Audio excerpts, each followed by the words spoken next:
अस्सलाम वालेकुम। मैं ग्रेड 6 की उर्दू टीचर मिस हुमैरा। आज मैं आप लोगों को नज़म खुदा की मेहरबानियाँ दोबारा से रीड करवाई है और मुश्किल अल्फाज के मायने बताए हैं और आपसे मज़ीद कुछ सवाल किए हैं जो नज़म के हवाले से जो हमने कल पढ़ा था और जिस तरह से हमने इसको एक्सप्लेन किया था।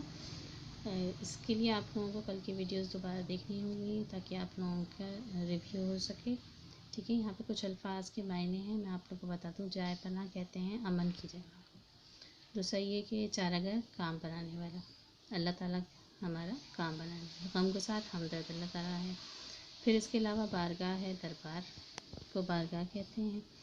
और आरास्ता सजा हुआ, ज़ख़ीरे ख़ज़ाने, राहबर रास्ता दिखाने वाला, इल्तिमास दरख्वास्त या दरख्वास्त अर्ज़ को कहते हैं, दरख्वास्त करना, अर्ज़ करना। और अल्ताफ़ है मेहरबानियाँ, क़यास कहते हैं अंदाज़ा या राय।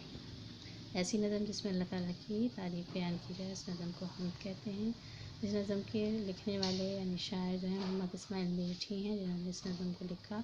इस नज़म का नाम है खुदा की मेहरबानियाँ और इसमें अल्लाह ताला के दी हुई नेमतों के बारे में बताया गया है कि किस तरह से अल्लाह ताला ने हमें रहने के लिए दुनिया बनाई, खाने के लिए फल और फूल फल बनाए, सब्जियां उगाई ज़मीन से, और दूसरे ज़ख़ीरे जो हैं वो हमारी लिए नेमतें जो हैं वो दुनिया में भेजी।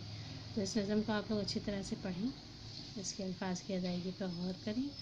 कल मैंने आप लोगों को ये नज़म पढ़ के अच्छी तरह से बुलंद ख़वानी करके बता दी थी। अल्फाज किस तरह से अदा करने ये आप लोगों को पता होना चाहिए। बुक का नाम हमारी है किफ़ायत पब्लिशर की नींव।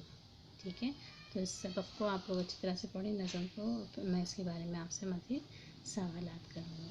ठीक है, जज़ाकुमुल्लाह खैरा।